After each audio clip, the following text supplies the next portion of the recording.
those of us who don't hear, for the most part, our disability is invisible.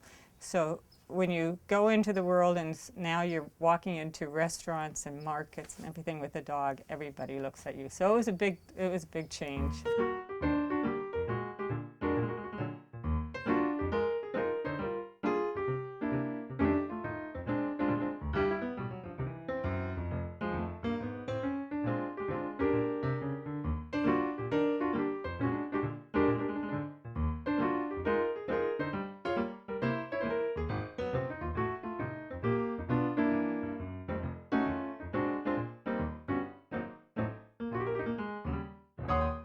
When I was in grammar school and they did routine testing, they discovered that my hearing was not good and they were very concerned about it, but I didn't actually get any hearing aids or that level until I was in college.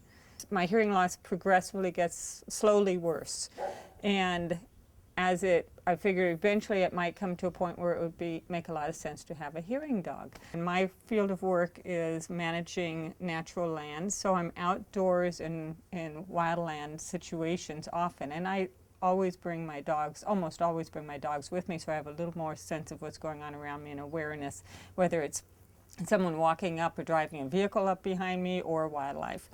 And so I would take my dog with me, and they passed a policy where staff couldn't bring dogs with them to work. And I asked if I could potentially continue to bring mine when I worked alone, a rural area where it was closed to public, and they said no, it was a cross-board policy. And at that point I decided, and that I couldn't quite tease out why did I want my dog? Was it really providing me a necessary service, supplementing my hearing loss, or was it just that I wanted that companionship? And so I figured it was time for me to pursue a hearing dog. So he goes with me out into the field, and in that situation he's notifying me, again, if there's people coming up, and also to some degree just being a dog, hearing stuff. And for me, being aware of wildlife, there's a certain level of safety, but more important is just I want to know what wildlife is using our preserves.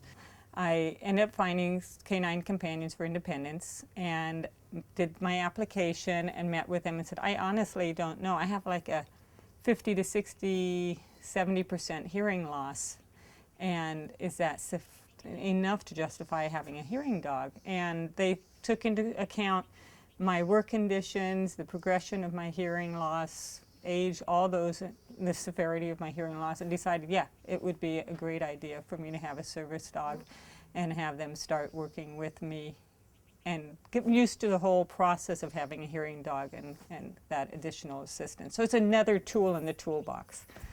Our name is Canine Companions for Independence. And when you break it down, that's really what it's about. We train these canine companions, and we place them with people to give them their maximum independence.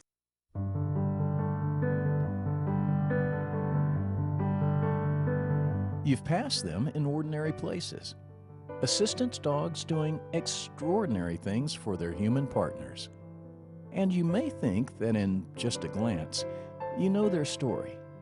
But what you are seeing is the happy ending first. Behind each remarkable Canine Companions for Independence partnership stands a committed force of human devotion, compassion, integrity, and skill that from conception to fruition make up the other chapters of the story. It was about a year application process applying for the hearing dog, and then I was eventually accepted into the program. So it's about a 3-4 month waiting period for me. And I was in a class, and this is a national organization, Canine Companions for Independence, and they have 5 campuses around the country, but all of the hearing dog work is done at the Santa Rosa campus. So that's where I went, and I lived there for 2 weeks. And they train us. There are 5 of us, and there are 6 dogs, so at first you don't know which dog you'll have, and the trainers watch you work with all the dogs. And then the 3rd day, you're placed with a dog, and I was placed with Seaton. And so then for the next 10 days or whatever it is, you work with that dog and learn how to train them, how to work with them in public, all those things. the actual way he alerts me to a sound is by bumping me in the leg usually with his nose. And then I'll say, what? And he'll take me to the sound or look in the direction of the sound if he can tell where it's coming from. And so when we're at home, I may be in the office working, and I'll go ahead and put the tea kettle on with the whistle because I know he'll tell me about it. And so when the tea kettle goes off, he'll get up, bump me in the leg, I'll say, what? And he'll take me to the kitchen to the tea kettle. What is it? Good boy. Thank you. Good boy. Or the microwave, or the toaster oven, the laundry dryer, those things all beep when they're done. And I sometimes don't hear them. Other times I will hear them, but often I don't hear them. And regardless, he always tells me. And so then he'll take me to the source of the sound, and he gets a treat. What? What? Oh, good boy. Hello, this is Lynn. Oh, hi. Good boy. If a fire alarm were to go off, he would bump me at work. Where we live, we don't tend to hear sirens, but at work, I'm in Santa Cruz, and there's sirens constantly going on, and he will, from under my desk, just bump me in the leg, and so I'm aware there's a siren going by. If we're walking down the street, he'll bump me in the leg.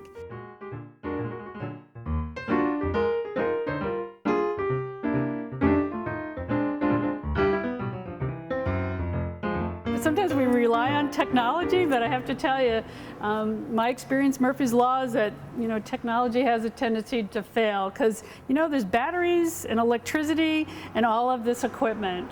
The nice thing about having an assistance dog is they'll be with you. Even when the electricity goes out and all the batteries fail, that companion that's right next to you, they'll be the ones that alert you. A lot of times individuals will say, well, I don't want a big dog. But the way the law is written, if the dog provides you with assistance, you train it to alert you, it doesn't matter if it's professionally trained. As long as the dog goes with you, behaves itself, doesn't cause problems, and is providing you a service, it is a service dog. And so you have the same rights under the ADA that a professionally trained dog does. Professionally trained dog comes with a lot of benefits in that they're already checked out behavior-wise, they're trained to do obedience, they're trained to identify. And once you get a dog, you spend 2 weeks with CCI, who is represented here today, up at their dormitory, working with the dog before they turn the dog over to you. And so not only do you get to be checked out on whether the dog works well with you, but you get the important part of being trained how to work with the dog and how to teach the dog future signals so that if something comes up in your house that you need, I need to know about that. But not only do they alert to smoke detectors, they alert to oven timers, they alert to doorbells. If you're walking down the street, drop your keys, the dog will pick them up, tap you in the leg, and hand them to you. If someone calls your name, the dog will tap you in the leg and face the direction of the person calling your name. So they are a great benefit. Dogs were a part of my life forever. My parents would bring in strays all the time. We always had at least 3 dogs, and I love dogs.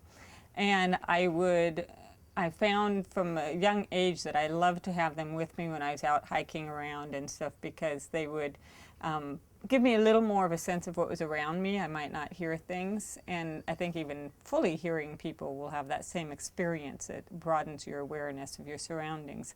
I love dogs, so I honestly loved all the dogs that were in the class, and I didn't have a favorite dog. When I was placed with Seaton, I just adored him, and immediately we started that bond together as a team. Hearing aids have become so small now that people don't see my hearing aids. In the past, I don't mind people seeing my hearing aids because I figure that way they have a better understanding of why I'm not responding quickly, or maybe I'm responding incorrectly because I've misinterpreted what they've said. So this is another way of letting people know I don't hear well, so bear with me on this. A service dog is working, an assistance dog is working, whether they be a service dog, a guide dog, which is for the blind, seizure alert, diabetes, or hearing dog, or any other category. They're working. So they're having to be attentive to their handler to a certain degree at all times. And when someone else is petting them, it's a distraction. So it's just like you're trying to work and someone comes over and talks to you at work. It's a distraction. Sometimes it's a welcome distraction, but often if you're focused on something, it's irritating. So that's the reason why people are asked to ask before approaching a dog. And please do not be offended. Most handlers will say, no, please don't pet my dog. He's working right now. And don't be offended by that. It's just simply a distraction. I personally make the choice to usually let people pet Seaton, but I'll ask him to, give me a chance, let me introduce you. I'll have him sit and then let him pet. But he's very gregarious. He loves to meet people. For him, what will distract him from working is food. So even if he's getting pet, the second he hears a sound, he'll stop, he'll avoid getting pet in order to get a treat, because that's his reward for working. He also alerts me to things drop, so that's another thing at home. If I've got a bunch of stuff in my arms and I happen to drop something, I don't notice it, he'll bump me in the leg and let me know I've dropped something. Some teams, the person will choose to train their dog not to alert them to sounds they don't need to know about. I have a different, just personally, I decided that I wanted him to tell me about all sounds, and then I can hear them well enough, usually, if once he's alerted me to it, that I can determine whether it's a sound I need to know. So I don't need to know that the cash register's beeping over and over. And so I can just give him a sign and tell him ignore, and then he knows he doesn't need to know. He's not going to get a treat for it, at least. He's that peripheral hearing that you referred to before, making me fully more aware of what's going on around me.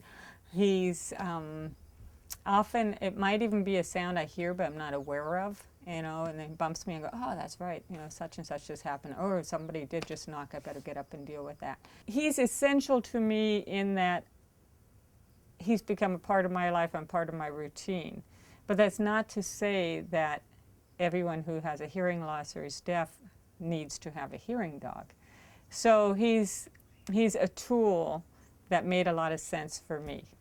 So hearing aids make sense for me to use, and having a hearing dog really made sense given how much I like dogs anyway. I'm used to working with dogs. I was already relying on my dogs in the field, but for another person, it may not make sense at all for them. He's essential in supplementing, filling the gaps in my life that are caused from my hearing loss. He also helps with interacting with other people.